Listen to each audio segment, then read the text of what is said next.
Hello everybody, क्या हाल चाल है मेरे प्यारे प्यारे जीव जंतु। आप लोगों के बहुत सारे रिक्वेस्ट आ रहे थे कि भैया एईसी हिंदी का जो क्लासेस है वो कब से आएगा। बिकॉज हमारा तो इंग्लिश है नहीं, हमारा तो हिंदी है। हम लोग तो मझधार में फंस गए सर, क्योंकि कोई भी नहीं पढ़ा रहा है हम लोगों को हिंदी। आप ही पढ़ा दो भैया, आपसे ही रिक्वेस्ट है। तो आप जैसे बहुत सारे बच्चों ने रिक्वेस्ट किया कि भैया एईसी हिंदी हम लोग को पढ़ा दो, तो आया हूं मैं आपके रिक्वेस्ट का मान सम्मान रख के। अब आप अगर लाइक कमेंट शेयर नहीं करोगे तो एईसी हिंदी का सीरीज कंटिन्यू मैं नहीं रखूंगा। आज मैं बहुत मुश्किलों से एईसी हिंदी का सीरीज में कंटिन्यू रख रहा हूं। आप जानते हो कि मैं कॉमर्स बैकग्राउंड से हूं, लेकिन फिर भी आप लोगों को मैं हिंदी पढ़ाऊंगा। हिंदी के बहुत सारे एमसीक्यूज भी करवाऊंगा। आप लोगों को हर एक चैप्टर का डीप अंडरस्टैंडिंग में देने की कोशिश करूंगा कि हिंदी में भी आप 50 में से 50 लाओ। लेकिन आप लोगों को शेयर करना पड़ेगा, लाइक करना पड़ेगा, कमेंट तो जरूर जरूर करना पड़ेगा। जैसे कि आप लोगों को पता है कि हिंदी का ऑडियंस बहुत कम है। इतने भी कम रिस्पॉन्स आया, बहुत कम रिस्पॉन्स आया, तो मैं हिंदी का सीरीज कंटिन्यू नहीं करूंगा। वो आपके रिस्पॉन्स, वो आपके शेयर, वो आपके लाइक, वो आपके कमेंट पे डिपेंड करता है। आप लोग कितना चाहते हो कि हिंदी का सीरीज आए, हिंदी में समझाऊं, उस पर डिपेंड करता है। तो दोस्तों, दबा के लाइक कीजिए, दबा के शेयर कीजिए, दबा के कमेंट कीजिए। हिंदी का हम लोग कहानी पढ़ने वाले हैं। सबसे पहले हिंदी का हम लोग कहानी पढ़ने वाले हैं। दोस्तों, आप सोच रहे होंगे कि भैया हिंदी एमसीक्यू है या एससीक्यू है या एलएक्यू है। तो हिंदी जो है ना, वो एमसीक्यू है। हिंदी एमसीक्यू है, 25 क्वेश्चंस रहेंगे 2 मार्क्स के। तो हिंदी एमसीक्यू है, ठीक है। एमसीक्यू फॉर्मेट में आपको करना है। दूसरा क्वेश्चन, क्या हिंदी आप पूरा का पूरा सिलेबस कंप्लीट कराओगे? जी बिल्कुल, सिलेबस कंप्लीट कराऊंगा, अगर आपका सपोर्ट रहा तो। अगर आप लाइक कमेंट शेयर सब कुछ किए तो एकदम पूरा अच्छे से कंप्लीट करवाऊंगा, ठीक है। तो आइए, तो हमारा पैटर्न क्या रहिएगा, देखिए। आज हम लोग पढ़ने वाले हैं कहानी भोला राम का जीव। आज हम लोग भोला राम का जीव बोल के एक कहानी है वो पढ़ने वाले हैं, जिसका रचयिता है दोस्तों हरिशंकर परसाई। आज हम लोग पढ़ने वाले हैं वो कहानी जिसका नाम है भोला राम का जीव। भोला राम का जीव मतलब भोला राम का आत्मा। जीव का मतलब होता है आत्मा, भोला राम का आत्मा। आज हम लोग ऐसा एक कहानी पढ़ने वाले हैं जो सरकारी तंत्रों के भ्रष्ट व्यवस्थाओं के ऊपर कहानी है। तो भोला राम का जीव आज हम लोग पढ़ने वाले हैं। और बहुत सारे बंगाली वाले बच्चे बोलते हैं कि भैया आप एईसी एईसी ये बंगाली भी पढ़ाओगे क्या? तो बंगाली मेरे को आता नहीं है, तो मैं कैसे पढ़ाऊं? बंगाली का आपको नोट्स दे दूंगा, आप नोट्स पढ़ लेना। बंगाली नहीं पढ़ा सकता मैं, सॉरी। लेकिन एईसी हिंदी इंग्लिश में पढ़ा दूंगा आप लोग को, ठीक है। तो भोला राम का जीव हम लोग स्टार्ट करने वाले हैं। उसका रचयिता कौन है? हरिशंकर परसाई। हरिशंकर परसाई। तो बेटा, ये जो कहानी है, इतना बड़ा जो कहानी है, वो सब आप घर में पढ़ना। मैं आपको यहाँ पे क्या बताऊंगा? मैं आपको यहाँ पे समरी बताऊंगा, इस कहानी का समरी बताऊंगा, साथ ही साथ एमसीक्यू करवाऊंगा, ठीक है। मैं यहाँ पे अपने अपने हिसाब से यहाँ पे समरी बताऊंगा और साथ ही साथ एमसीक्यूज करवाऊंगा आप लोग को। मैं समरी बता दूंगा कि ये कहानी में क्या क्या है, और साथ ही साथ आप लोगों को एमसीक्यू करवाऊंगा। तो आइए, ये कहानी जो है, लेकिन आप जरूर जरूर जरूर घर में पढ़ना। घर में अगर ये कहानी नहीं पढ़ोगे तो आप लोग एमसीक्यू सॉल्व नहीं कर पाओगे। मैं समरी बता दे रहा हूं, एमसीक्यूज बता दे रहा हूं, घर में जरूर पढ़ना। ये कहानी को घर में जरूर पढ़ना आप, ठीक है। तो स्टार्ट करते हैं ये कहानी हम लोग। देखिए, यहां से हम लोग स्टार्ट करते हैं। ये कहानी का नाम क्या है? ये कहानी का नाम है भोला राम का जीव। ये कहानी का नाम भोला राम का जीव है, ठीक है। इसके लेखक जो है, इसके लेखक का नाम दोस्तों है हरिशंकर परसाई। ये कहानी का नाम है भोला राम का जीव, यानी भोला राम का आत्मा के बारे में बात किया गया है। भोला राम का आत्मा, जीव का मतलब आत्मा, जीव का मतलब आत्मा। ये एक व्यंग वाला कहानी है, जहां पे लेखक जो है वो ताना मार रहे हैं सिस्टम के ऊपर, भ्रष्टाचार के ऊपर, करप्शन के ऊपर, ठीक है। तो ये कहानी व्यंग वाला कहानी है। तो भोला राम का आत्मा। एंड लेखक लेखक कौन है? लेखक है हरिशंकर परसाई। लेखक है हरिशंकर परसाई, आप देख सकते हो, ये है लेखक, ठीक है। इनका जन्म 22 अगस्त 1924 में हुआ है, मध्य प्रदेश में। हरिशंकर परसाई जी का जन्म कब हुआ है? आप प्लीज कमेंट सेक्शन में बताओ, पार्टिसिपेट करो। हरिशंकर परसाई का जन्म कब हुआ है? 22 अगस्त 1924, 22 अगस्त 1944, 19 1924, 22 अगस्त 1924। और इनका निधन यानी मृत्यु, इनका मृत्यु हुआ है 10 अगस्त 1995। 10 अगस्त 1995 में इनकी मृत्यु हो जाती है, ठीक है। अच्छा, ये कहानी किस प्रकार का है, देखिए।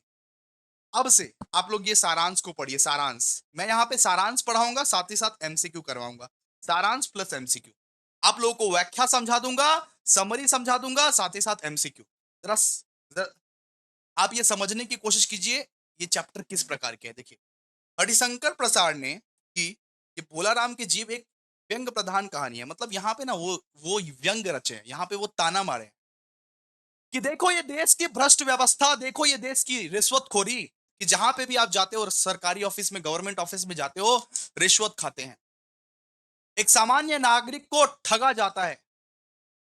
आप आधार कार्ड बनाने जाओ, बर्थ सर्टिफिकेट बनाने जाओ या कोई भी सरकारी काम करने जाओ, आपसे रिश्वत मांगा जाता है, आपसे डोनेशन मांगा जाता है। उस चीज के बारे में वो व्यंग कसे हैं कि आजकल कोई ईमानदारी से काम नहीं करता, आजकल कोई भी सरकारी बाबू ईमानदारी से काम नहीं करता, रिश्वतखोरी पे विश्वास करते हैं, व्यवस्था खराब है, भ्रष्ट, इस देश की भ्रष्ट व्यवस्था पे कहानी है। ठीक है, तो हरिशंकर परसाई की भोलाराम की जीव एक व्यंग प्रधान कहानी है जो सरकारी तंत्र की भ्रष्ट व्यवस्था, रिश्वतखोरी और सामान्य नागरिक की उपेक्षा को उजागर करती है। कहानी में पात्रों के माध्यम से आधुनिक समाज को विडंबनाओं को दर्शाया गया है। मतलब ये कहानी के जो जो भी यहाँ पे कैरेक्टर्स है ना, उसके माध्यम से ये बताया गया है कि कितना करप्शन हो रहा है हमारे देश में, कितना करप्शन हो रहा है, कितना भ्रष्टाचार हो रहा है हमारे हमारे देश में। तो कहानी की शुरुआत ऐसे होती है कि धर्मराज और चित्रगुप्त यमलोक में चिंतित होते हैं। ऐसा एक प्लॉट है कि यमराज, यमराज का मतलब क्या है? यमराज का मतलब धर्मराज। यहाँ पे कहानी की शुरुआत ऐसे होती है कि धर्मराज और चित्रगुप्त यमलोक में चिंतित रहते हैं क्योंकि भोलाराम का जीव यानी भोलाराम का जो आत्मा है, भोलाराम का आत्मा मृत्यु के 5 दिन बाद भी यमलोक नहीं पहुंचा। जब भोलाराम का आत्मा, आप लोग तो जानते हो कि यमलोक में यही सब होता है, यमलोक में हमारे आत्माओं को लाया जाता है।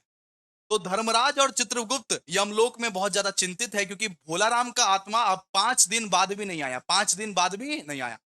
भोलाराम 5 दिन पहले मर चुका है, भोलाराम 5 दिन पहले मर चुका है, लेकिन उसका आत्मा नहीं पहुंचा अभी तक यमलोक में, उसका आत्मा नहीं पहुंचा अभी तक यमलोक में। ठीक है, तो यमदूत बताता है कि जीव उसे रास्ता में चकमा देकर गायब हो गया।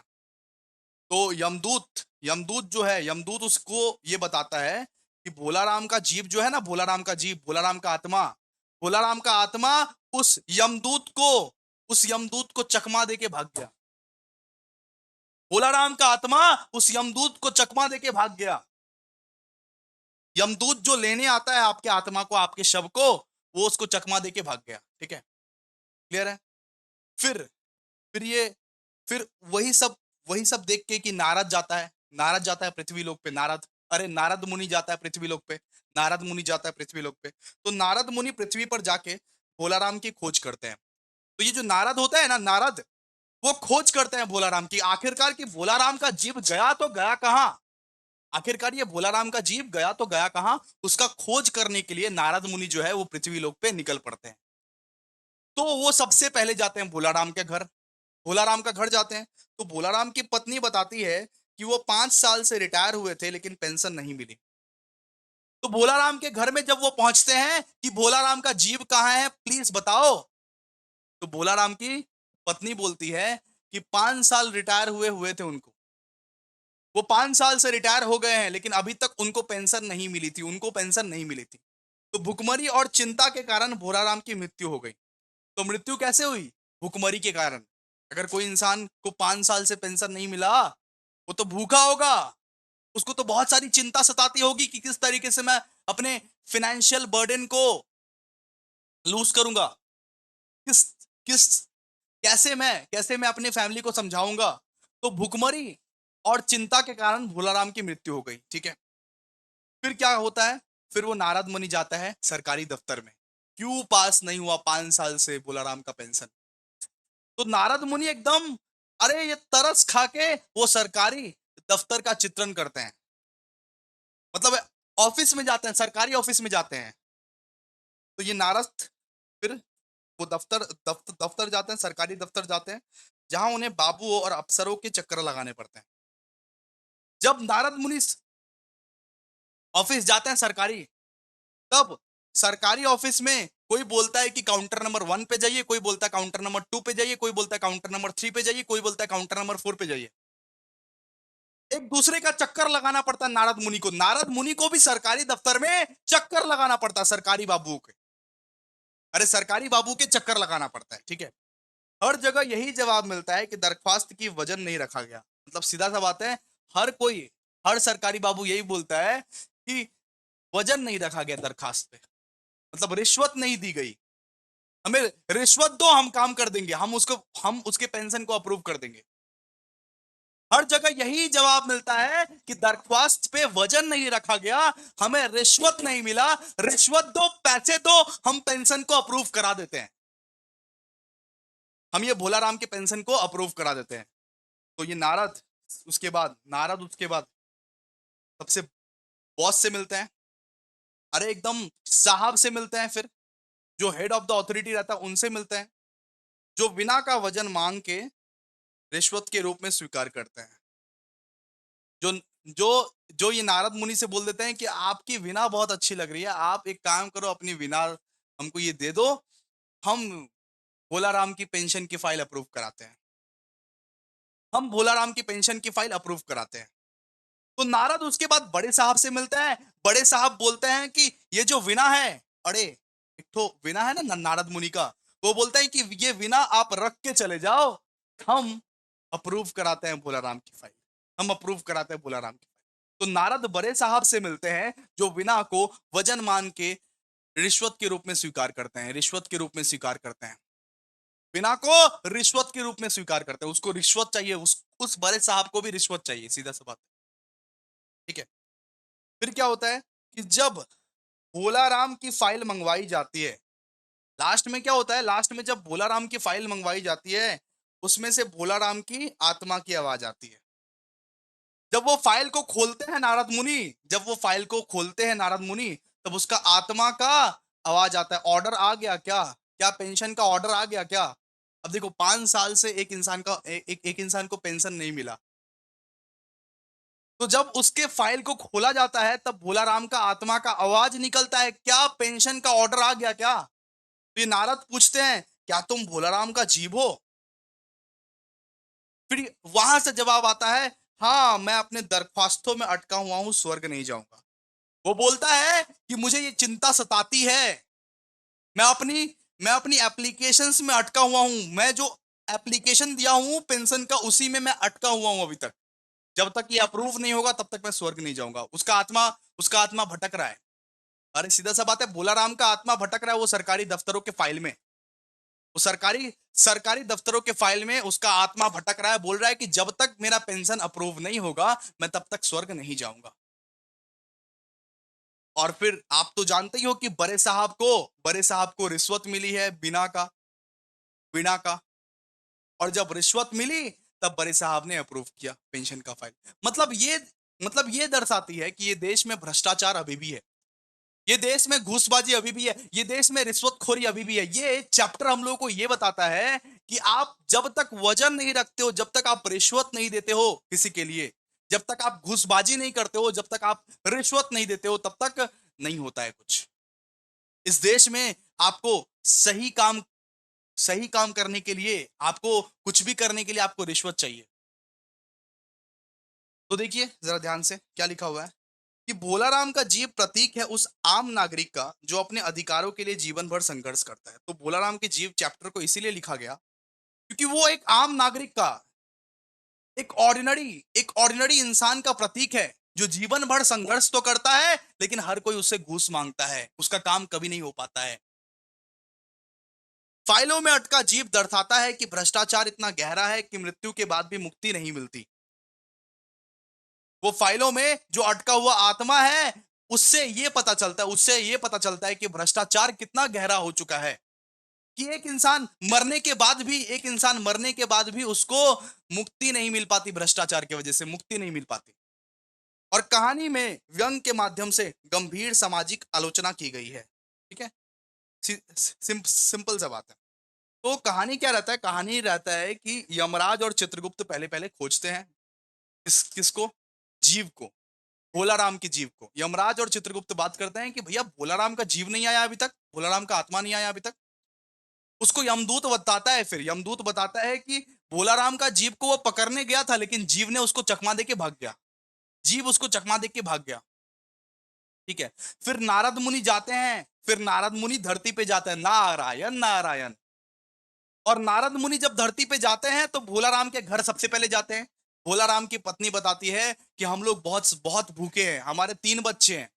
हम लोग बहुत भूखे हैं, हम लोग बहुत गरीब हैं, हमारे 3 बच्चे हैं। और 5 साल हो गए रिटायर हुए हुए, लेकिन अभी तक पेंशन की फाइल अटकी है, पेंशन नहीं मिली। और भोला राम ये दुख में, ये पीड़ा में, ये दर्द में मर जाता है। भोला राम ये दुख में, ये पीड़ा में, ये दर्द में मर जाता है। उसके बाद नारद मुनि जाते हैं सरकारी ऑफिस। अब सरकारी ऑफिस जाते हैं तो बहुत सारे सरकारी अफसरों के चक्कर लगाने पड़ते हैं उनको। कोई बोलता था कि कोई बोलता था उसके पास जाओ, कोई बोलता था उसको पास जाओ, कोई बोलता था इसके पास जाओ, कोई बोलता था इसके पास जाओ। और सभी एक ही बात बोलते थे कि रिश्वत चाहिए मेरे को, रिश्वत। आपने वजन नहीं रखा इस पे, रिश्वत की। आपने आपने ये पेंशन की फाइल पे वजन नहीं रखा, मतलब रिश्वत चाहिए। हर एक सरकारी बाबू को क्या चाहिए? रिश्वत चाहिए। तो नारद क्या करते हैं, एक ही बार सीधा बड़े बाबू को मिलता है, बड़े बाबू को।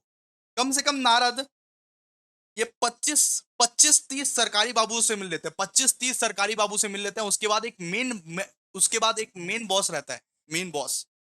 उनसे वो मिलने जाते हैं। उनसे जब वो मिलने जाते हैं मेन बॉस से, तब मेन मेन बॉस बोलते हैं कि आपकी वीणा तो बहुत अच्छी लग रही है। आपको तो पता ही है कि नारद मुनि के पास एक तो वीणा रहता है, वीणा। कि आपका वीणा तो बहुत अच्छा लग रहा है, मतलब सीधा सा बात है, वीणा चाहता था रिश्वत के रूप में वो। तो बड़ा बड़ा बाबू को जब नारद मुनि अपना विना देते हैं, तब जाके वो फाइल अप्रूव करते हैं, तब जाके वो पेंशन की फाइल अप्रूव करते हैं। और जब फाइल को खोलते हैं, और खोलते ही भोला राम की जीव की आत्मा बोल उठती है, क्या पेंशन का ऑर्डर आ गया क्या? क्या पेंशन का ऑर्डर आ गया क्या? तो ये नारद पूछते हैं, क्या तुम भोला राम के जीव हो? तो वहां से वो जवाब आता है, हाँ मैं अपनी दरख्वास्तों में अटका हुआ हूं, स्वर्ग नहीं जाऊंगा। तो फिर नारद बताते हैं, भाई तुम्हारी फाइल अप्रूव हो चुकी है, अब चलो स्वर्ग। फाइल मैंने अप्रूव कर चुका, अब चलो स्वर्ग। तो ये पूरा का पूरा कहानी रहता है, ठीक है। तो आइए अब इसके एमसीक्यूज को करते हैं, एमसीक्यूज को करते हैं, क्या दिक्कत है। सबसे पहला एमसीक्यू कि भोला राम का जीव के लेखक कौन है? हरिशंकर परसाई, हरिशंकर परसाई। हरिशंकर परसाई का जन्म कब हुआ था? 1922, 1922 बोल सकते हो, 1922। कहानी किस शैली में लिखी गई है? व्यंग के शैली में, मतलब भैया ताना मारा, ताना ताना, अरे ताना मारा है, ठीक है। ये जो लेखक है ना, ये ताना मारे हैं ये सिस्टम पे, ये करप्शन पे। व्यंग मतलब ये ताना मारना, ठीक है। अच्छा, कितने दिन पहले देह ये त्याग हो चुका था? तो 5 दिन पहले। भोलाराम का जीव का कितना दिन पहले देह त्याग हो चुका था? 5 दिन पहले, ठीक है। भोलाराम का जीव किसे चकमा दे के भाग गया? यमदूत को, यमदूत को चकमा दे के भाग गया, यमदूत को चकमा दे के भाग गया। नारद को भोलाराम का घर कैसे मिला? माँ बेटी के कुंदन सुन के। जब माँ माँ और बेटी रो रही थी ना, तो रोने की आवाज से नारद को उनके घर का एड्रेस मिला। ये कौन रो रहा है? ये भोलाराम की पत्नी है क्या? ठीक है। तो भोलाराम किस बीमारी से मरा? गरीबी की बीमारी से, गरीबी की बीमारी। 7 हो जाएगा। भोलाराम किस बीमारी से मरा? गरीबी की बीमारी। इसके बाद भोलाराम को कितने वर्षों से पेंशन नहीं मिली? कितने वर्षों से पेंशन नहीं मिली थी? 5 वर्षों से, 5 वर्षों से उनको पेंशन नहीं मिली थी। भोलाराम ने मकान मालिक को कितने वर्ष से किराया नहीं दिया था? मकान मालिक को कितने वर्ष से किराया नहीं दिया था? 1 वर्ष से। 1 साल से मकान मालिक को किराया नहीं दिया था। स्टोरी पढ़ लीजिएगा आप लोग, प्लीज स्टोरी पढ़ लीजिएगा। अभी तो मैंने समरी करवाया है और एमसीक्यूज करवाया है, आप लोग स्टोरी घर में पढ़ोगे। फिर बोला है कि नारद ने कितने बाबुओं और अफसरों के चक्कर लगाए? नारद ने कम से कम कितने बाबुओं और अफसरों के चक्कर लगाए? मैंने अभी अभी बोला 25-30, 25-30 आंसर हो जाएगा। 25-30, कम से कम 25-30 बाबुओं और अफसरों के चक्कर लगाए।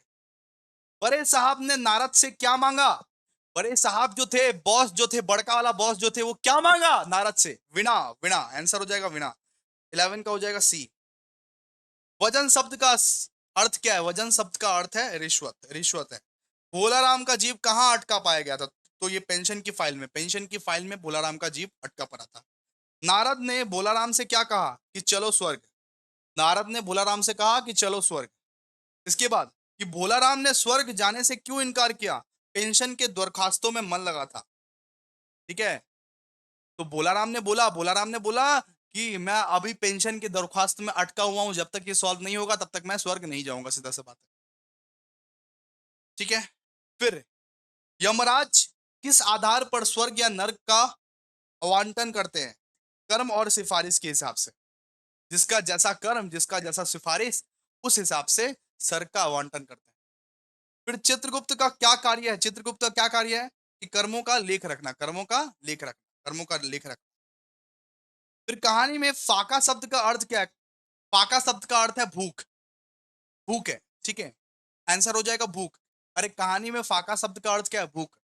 भोला राम के कितने बच्चे थे? भोला राम के 3 बच्चे थे, याद रखिएगा। भोला राम के 3 बच्चे थे। बहुत इंपॉर्टेंट है, 3 बच्चे थे, 3 बच्चे थे। कहानी में नारद का चित्रण कैसा है? नारद का चित्रण कैसा है कहानी में? संवेदनशील, संवेदनशील, संवेदनशील। कहानी का उद्देश्य क्या है? भ्रष्टाचार और व्यंग। जो भ्रष्टाचार हो रहा है उस पे व्यंग करना, उस पे वो ताना कसना, तंज कसना। फिर ये बताइए कि दरख्वास्त शब्द का अर्थ क्या है? ये प्रार्थना पत्र, प्रार्थना पत्र। भोला राम का घर किस शहर में था? किस शहर में था? जबलपुर में था। भोला राम का घर जो था वो जबलपुर में था, जबलपुर में, ठीक है? हरिशंकर हरिशंकर परसाई को साहित्य अकादमी पुरस्कार कब मिला? साहित्य अकादमी पुरस्कार कब मिला? 1982 में। हरिशंकर परसाई को साहित्य अकादमी पुरस्कार 1982 में मिला, ठीक है? फिर कहानी के शीर्षक भोला राम का जीव क्या सार्थक है? जीव के खोज पर आधारित, ठीक है? ये कहानी जो है ना, ये भोला राम के आत्मा को खोजा जा रहा है, सीधा सा बात है, ठीक है? तो भोला राम के जीव हम लोग कंप्लीट कर लिए। अगर आप चाहते हो कि ऐसे ही मैं हिंदी के सीरीज को कंटिन्यू रखूं, तो प्लीज कमेंट तो पक्का करना पड़ेगा आप लोग को। कमेंट अगर नहीं करोगे तो मैं कंटिन्यू नहीं रखूंगा, सीधा सा बात। लाइक करना पड़ेगा और शेयर तो ज्यादा से ज्यादा होना चाहिए भाई। शेयर तो ज्यादा से ज्यादा होना चाहिए। लाइक कमेंट शेयर ज्यादा से ज्यादा होना चाहिए। बिकॉज हिंदी को कोई कवर नहीं करा रहा है। हिंदी को मैं कवर कराने के बारे में सोचा हूं। क्या मेरा सोच गलत है, सही है, ये तो आप ही बताओगे लाइक कमेंट और शेयर करके। लाइक कीजिए, कमेंट कीजिए, शेयर कीजिए। Thank you so much guys. मिलते हैं अभी नेक्स्ट वीडियो में। बाय।